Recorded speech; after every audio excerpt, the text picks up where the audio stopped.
Colombian authorities have seized 5 tons of cocaine hidden in a shipment of bananas destined for Belgium. The stash, worth an estimated 350 million euros, is believed to belong to the Gulf Clan, Colombia's biggest criminal gang.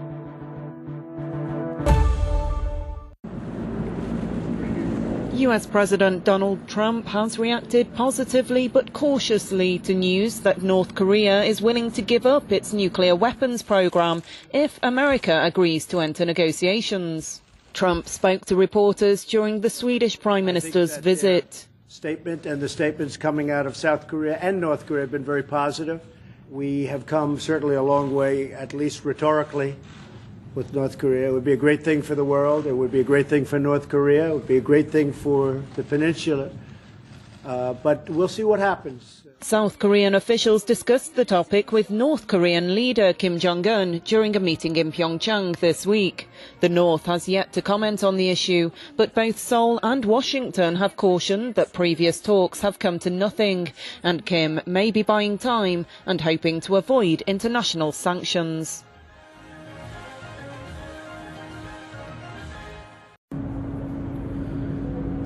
CCTV footage captures an apparently healthy pair walking in the UK city of Salisbury. Moments later, Russian spy Sergei Skripal and his daughter Yulia were found slumped unconscious on a bench thought to be the victims of an as-yet unidentified substance.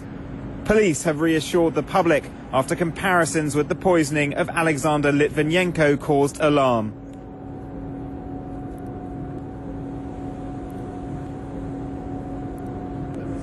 The UK Foreign Secretary told Parliament that no attempt to take an innocent life on British soil would go unsanctioned or unpunished. I can reassure the House that should evidence emerge that implies state responsibility, then Her Majesty's government will respond appropriately and robustly. Sergei Skripal moved to the UK 8 years ago as part of a spy swap with Russia after he'd been convicted there of high treason in the form of espionage for the British Secret Services.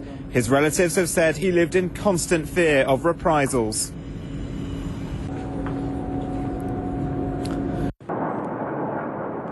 Medical staff working in Syria's rebel-held eastern Ghouta say they are treating patients with breathing problems after a suspected chlorine attack.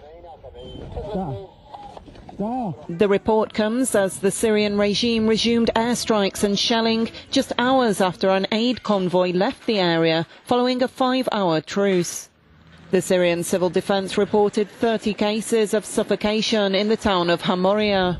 Damascus has denied responsibility for the attack. Monday's aid convoy was the first to reach the town of Douma since the government intensified efforts to retake the area in recent weeks.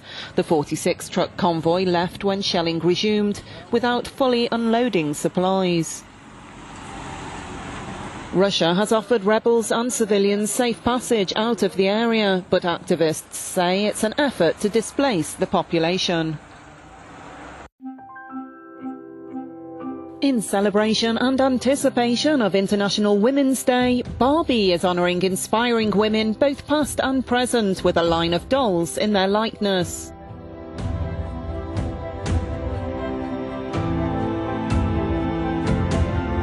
Aviator Amelia Earhart, artist Frida Kahlo and mathematician Katherine Johnson are among the trailblazing women of the past included in the series.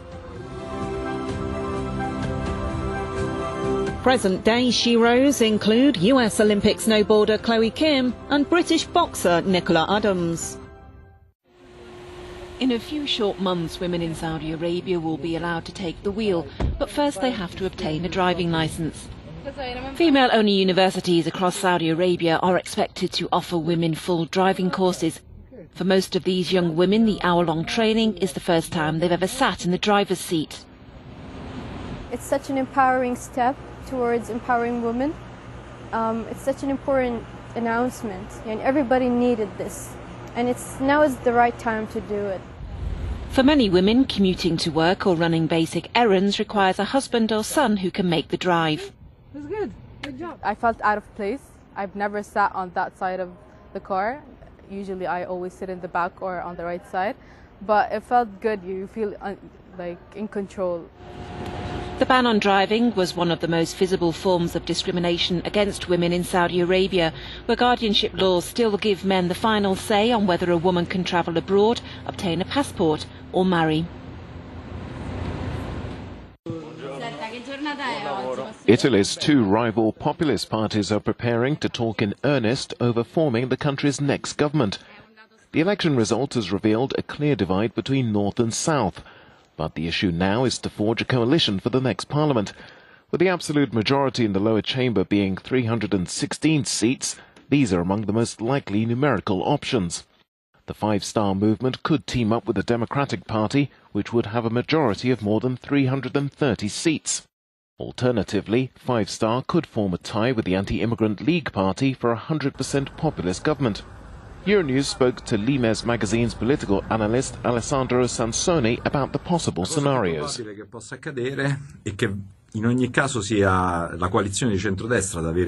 first, the centre-right coalition will probably be invited to form a government, perhaps not with Matteo Salvini as Prime Minister, but with another centre-right figure who will then seek a majority, he says. Matteo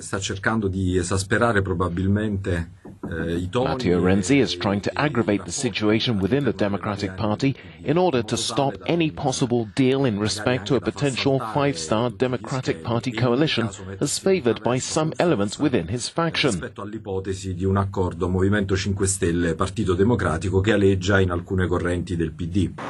The very last alternative is a government of national unity guaranteed by the head of state, or a government just to rewrite the electoral law and go to early elections.